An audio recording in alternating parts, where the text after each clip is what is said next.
नमस्कार दर्शक बंधु आज हूँ अगस्ट मास 20 तारिख बुधवार। आज दिन जाकर टॉप 20 गुरुत्वपूर्ण खबर उपरे आसंतु नजर पकाइबा। भिडियोटी को शेष पर्यंत देखंतु। मात्र किछि समय मध्य जानिपारे आज दिनर संपूर्ण खबर। ता पूर्व चैनल रे नुआ थिले चैनल को सब्सक्राइब करी पाखरे थिबा बेल आइकन को ऑन करि दियंतु। नंबर 1 स्कूल रे नाम लेखाइथिबा शिशु बाटिका पिलांकु मिलिबो यूनिफॉर्म। प्रथम श्रेणी पिलांको भଳି शिशु बाटिका पिलांकु मध्य दियाजिबो जोता, T shirt, track pant, cap एवं परिचय पत्र। 3,10,839 शिशु बाटिका छात्र छात्री को मागणा स्कूल पोशाक, जोता एवं आनुषंगिक सामग्री मिलिबो। एसबु बंटन पाई प्रति छात्रों पाई 1,000 टंका पांठी आवश्यक। एथिपाई पांठी अनुमोदन देबाकू विद्यालय और गणशिक्षा विभाग को चिट्ठी लिखिछि ओपेसा। नंबर 2 भुवनेश्वर दुबई को विमान सेवा बंद करिबो इंडिगो। राज्यर अंतर्जातीय विमान उड़ाण को एक शक्त धक्का सदृश इंडिगो पक्षरु भुवनेश्वर दुबई विमान सेवा को बंद कर दिया जिवो। आसंता अक्टोबर 24 रु एही रूट रे कंपनी एहार सेवा बंद करिवो। एही रूट रे इंडिगो विमान सेवा सप्ताह को 3 थर चलाचल करुथुला। एरो रूट्स रो संशोधित विमान निर्घंटरे इंडिगोर भुवनेश्वर दुबई रूट रे नाम नथिबारु कंपनी एही सेवा बंद करुथबा आशंका करा जाउछि। नंबर 3 केन्दुझर जिले में स्टील प्लांट करि पारंती जेएसडब्ल्यू स्टील और पोस्को। भारत में संभवतः ओडिशा रे एक 6 नियुत टन क्षमता विशिष्ट समन्वित इस्पात प्लांट बसाइबाकू जेएसडब्ल्यू स्टील और पोस्को ग्रुप चुक्तिबद्ध होइतिबा खबर सामना को आसीथिबा बेले शिल्प मंत्री ए इंगित राज्य को पुणी थरे पोस्को फेरिबा संभावना अधिक उज्जीवित करिछि। शिल्प मंत्री कहिसंती केन्दुझर रे जेएसडब्ल्यू पई जमी अधिग्रहण चलीछि। एहारी भितरे पोस्को जेएसडब्ल्यू सहित सहभागिता पाई एएमयू करिछि। नंबर 4 उपराष्ट्रपति निर्वाचन पाई प्रार्थी घोषणा कले विरोधी। इंडी मेंटो तरफरु सुदर्शन रेड्डी को उपराष्ट्रपति निर्वाचन पाई प्रार्थी घोषणा करा जाइछि। कांग्रेस अध्यक्ष मल्लिकार्जुन खड़गे तांको नाम घोषणा करिसंती। तेबे सुदर्शन रेड्डी होउचंती सुप्रीम कोर्टर पूर्वतन विचारपति। कांग्रेस नेता जयराम रमेश को सूचना मुताबक विरोधी मेंटो सर्वसम्मति तांको नाम उपराष्ट्रपति निर्वाचन पाई चयन करी। नंबर 5 लगाण वर्षा रे उबुटुबु मायानगरी। 4 दिन धरी महाराष्ट्र मुंबई रे वर्षा जारी रही। लगाण वर्षा प्रभाव में सहरर अनेक स्थान जलमग्न होइछि। किछि किछि स्थान रे रास्ता उपरे 3 रु 4 फुट पानी जमा होइछि। गतकाली मुंबई और एहार आखपाख अंचल रे 100 रु 170 मिलीमीटर वर्षा रेकर्ड करा जाइछि। प्रबल वर्षा पाई आज मुंबई रो समस्त स्कूल कॉलेज बंद घोषणा करा जाइछि। अଯଥା बाहर को न बाहरिबाकू परामर्श मध्य दिया जाइछि। नंबर 6 विद्युत उत्पादन क्षेत्र में रेलबाई एक नूतन पदक्षेप नैछि।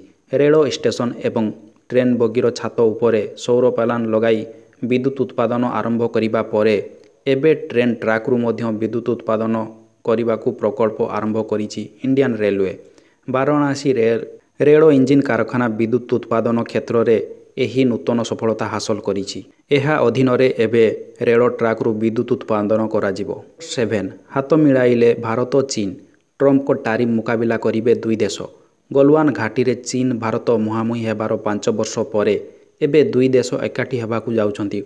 अमेरिका राष्ट्रपति डोनाल्ड ट्रम्प को टारिफ द्वारा विश्व रे सृष्टि होतुवा विशृंखला को मुकाबिला करिबा पई हाथ मिलाइछंती भारत और चीन। सोमवार ठारू 2 दिनिया गस्तरे आसीथिबा चीन वैदेशिक व्यापार मंत्री वांग यीयोंग भारत वैदेशिक मंत्री एस जयशंकर मध्य संपर्क रे विस्तृत आलोचना होइछि। भारतर वैदेशिक मंत्री एस जयशंकर मध्य ए संपर्क रे विस्तृत आलोचना होइछि। नंबर 8 विपर्जय शिक्षा व्यवस्था। बारंडारे चलीछि भविष्यत गढ़ा। शिक्षार विकास हेले देशर विकास हेबो। हेले जेउठी शिक्षार अवस्था विपर्जय सेठी केते विकसित होबो ताहा सहजरे अनुमान करा जाय पारे। कलाहांडी जिला धर्मगढ़ ब्लॉक लोछीपुर गाँ पिला बारंडारे बस शिक्षक भी चटाण रे बसिचंती आउ चलीछि पाठपढ़ा। प्राथमिक शिक्षा व्यवस्थार ए विपर्जय चित्र होछि धर्मगढ़ ब्लॉक लोछीपुर रे थिबा प्राथमिक विद्यालय। नंबर 9 संघर्षर जंत्रणा भितरे सफलतार कहानी। अंधकार वर्तमान को उज्जवल भविष्य रे परिणत करिवा पई संघर्ष करुथुवा बेले लक्ष्य पूरण पाई अर्थ साजिछि बाधक। मेधावी छात्रों संघर्ष बिना कोचिंग रे नीट परीक्षा रे मिलिछि सफलता। केवल यूट्यूब पाठ पढ़ी परीक्षा रे होइछंती कृतकार्य। व्ययबहुल डाक्तरी शिक्षा पाई अर्थ साजिछि बाधक। नवरंगपुर जिला तेंतुलीखुंटी सदर ब्लॉक मेधावी छात्रों डाक्तरी शिक्षा पाई सरकारी सहायता अपेक्षा। 10 ଚିନ୍ତା ବଢ଼ାଉଛନ୍ତି ଜଙ୍ଗଲୀ ଜନ୍ତୁ। ଜମିରେ ପଶି ଏକର ଏକର ଫସଲ ନଷ୍ଟ। ପୁରୀ ଜିଲ୍ଲା ଡେଲାଙ୍ଗରେ ଚାଷୀର ଚିନ୍ତା ବଢ଼ାଉଛନ୍ତି ଜଙ୍ଗଲୀ ଜନ୍ତୁ। କ୍ଷେତରେ ପଶି ଏକର ଏକର ଫସଲ ନଷ୍ଟ କରିଦେଉଛନ୍ତି। ଏମିତି ଅବସ୍ଥା ହେଲାଣି ଯେ ଏବେ ଚାଷୀ ଚାଷ କରିବାକୁ ଡରୁଛନ୍ତି। ଏନେଇ ବନ ବିଭାଗ ନିକଟରେ ବାରମ୍ବାର ଜଣାଇଲା ପରେ ବି କେହି ଏଥିପ୍ରତି ଧ୍ୟାନ ଦେଉନଥିବା ଅଭିଯୋଗ ଆସିଛି। ଜଙ୍ଗଲୀ ଜନ୍ତୁ ନଷ୍ଟ କରି ଚାଲିଛନ୍ତି ଫସଲ, ତଳି ପଡ଼ିଛି, ଧାନରୁଆ ବି ହୋଇଛି। ହେଲେ ଏସବୁ କିଛି ଦଡ଼ି ଚଟକି ନଷ୍ଟ କରି ଚାଲିଛନ୍ତି ଜଙ୍ଗଲୀ ଜନ୍ତୁ। ନମ୍ବର 11 ରାଜ୍ୟରେ କ୍ୟାପିଟାଲ ରିଜନ ରିଙ୍ଗ ରୋଡ୍ ପାଇଁ କେନ୍ଦ୍ର ସରକାରଙ୍କ ମଞ୍ଜୁରୀ। କଟକରୁ ଭୁବନେଶ୍ୱର ବାଇପାସ୍ ରୋଡ୍ ପାଇଁ କ୍ୟାବିନେଟରେ ମୋହର ବାଜିଛି।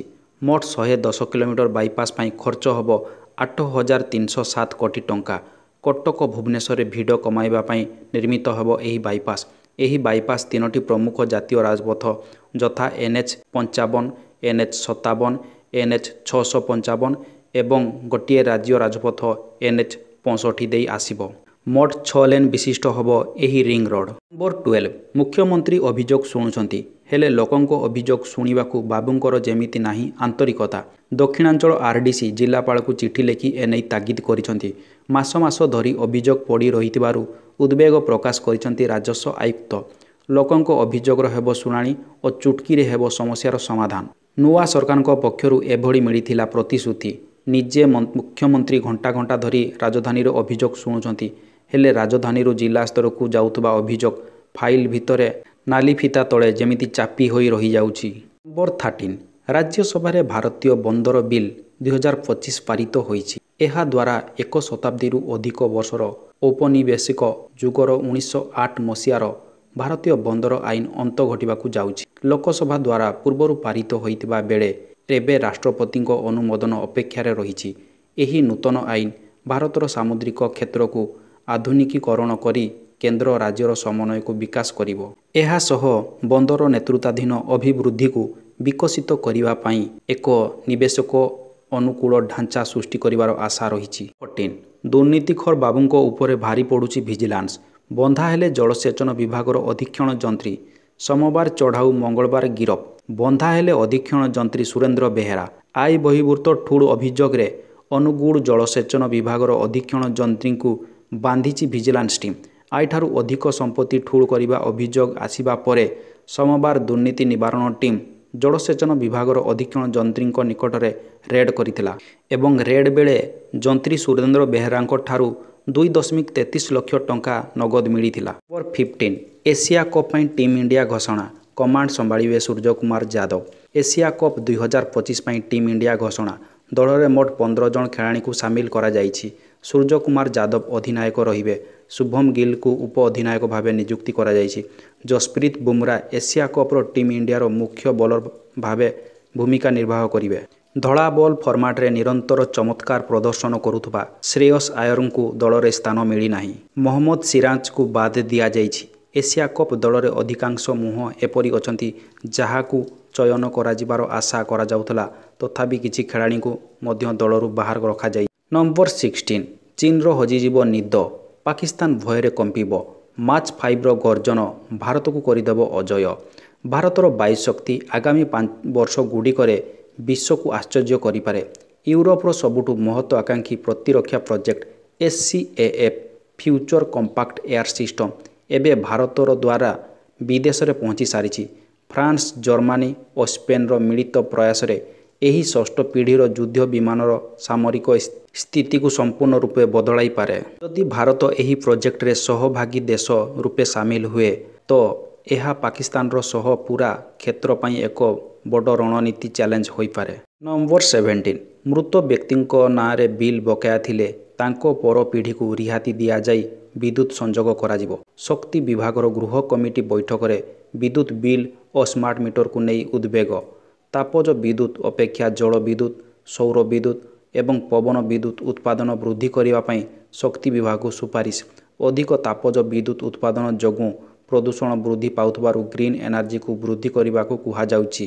ସେହିପରି ମୃତ ବ୍ୟକ୍ତିଙ୍କ ନାଁରେ ବିଦ୍ୟୁତ୍ ବିଲ୍ ବକେୟା ଥିଲେ ଏବଂ ତାଙ୍କ ପର ପିଢ଼ିକୁ ଭିନ୍ନ ଭିନ୍ନ ଘର କରିଥିଲେ ସେମାନଙ୍କୁ ରିହାତି ଦିଆଯାଇ ବିଦ୍ୟୁତ୍ ସଂଯୋଗ କରାଯିବ ବୋଲି ପରାମର୍ଶ ଦିଆଯାଇଛି। ନମ୍ବର 18 ଓଡ଼ିଶାରେ ପୁଣି ବର୍ଷା ସମ୍ଭାବନା।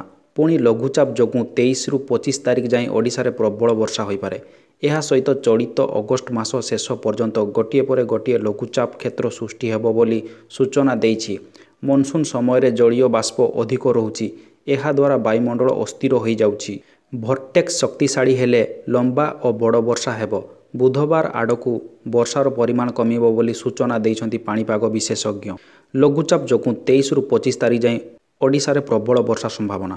19 କେନ୍ଦ୍ରାପଡ଼ା ଜିଲ୍ଲା ମାଳତୀପାଟଣା ଗାଁରେ ମଙ୍ଗଳବାର ଏକ ଅଘଟଣ ଘଟିଛି। ବ୍ରାହ୍ମଣୀ ନଦୀରେ ଏକ କୁମ୍ଭୀର ବୃଦ୍ଧାକୁ ଟାଣି ନେଇଥିବା ଅଭିଯୋଗ ହୋଇଛି। ବୃଦ୍ଧା ଜଣକ ଗାଈ ଚରାଉଥିବା ବେଳେ ଏହି ଅଘଟଣ ଘଟିଛି। କେତେଜଣ ପ୍ରତ୍ୟକ୍ଷଦର୍ଶୀ ବୃଦ୍ଧଙ୍କୁ କୁମ୍ଭୀର ଟାଣି ନେଉଥିବା ଗଣମାଧ୍ୟମ ଆଗରେ ପ୍ରକାଶ କରିଛନ୍ତି। ଖବର ପାଇ ସ୍ଥାନୀୟ ଦମକଳ ବାହିନୀ ଘଟଣାସ୍ଥଳରେ ପହଞ୍ଚି ଉଦ୍ଧାର ପାଇଁ ଉଦ୍ୟମ ଜାରି ରଖିଛି। ଅନ୍ୟପକ୍ଷେ ସ୍ଥାନୀୟ ଅଞ୍ଚଳରେ ଭୟର ବାତାବରଣ ଖେଳିଯାଇଛି। ନମ୍ବର 20 ବିଜେଡି ସାଂସଦ ସୁଲତା ଦେଓଙ୍କ ସହ ଦୁର୍ବ୍ୟବହାର କରିବା ଏବଂ ସୋସିଆଲ ମିଡିଆରେ ତାଙ୍କୁ ବଳାତ୍କାର ଏବଂ ହତ୍ୟା ଧମକ ଦେବା ପାଇଁ ମହିନ୍ଦ୍ରା ଗ୍ରୁପର ଜଣେ କର୍ମଚାରୀଙ୍କୁ ବହୁତ ମୂଲ୍ୟ ଦେବାକୁ ପଡ଼ିଲା। ବର୍ତ୍ତମାନ ଉକ୍ତ ବ୍ୟକ୍ତିଙ୍କୁ ନେଇ ଚର୍ଚ୍ଚା ବୃଦ୍ଧି ପାଇବାରେ ଲାଗିଛି। କମ୍ପାନୀ ଏବଂ ତାଙ୍କ ବିରୁଦ୍ଧରେ ଏବେ କଠୋର କାର୍ଯ୍ୟାନୁଷ୍ଠାନ ଗ୍ରହଣ କରିବା ଆରମ୍ଭ କରିଛି। ସୋମବାର ମହିନ୍ଦ୍ରା ଗ୍ରୁପର ଏକ ବିବୃତ୍ତି ଜାରି କହିଛି ଯେ ଅଭିଯୁକ୍ତ କର୍ମଚାରୀ ବିରୁଦ୍ଧରେ ତଦନ୍ତ ଆରମ୍ଭ କରାଯାଇଛି ଏବଂ କମ୍ପାନୀର ଯେକୌଣସି ପ୍ରକାରର ଅଶାଳୀନତା ଏବଂ ହତ୍ୟା ଧମକ ବିରୋଧରେ ଶୂନ୍ୟ ସହନଶୀଳତା ନୀତି ରହିଛି।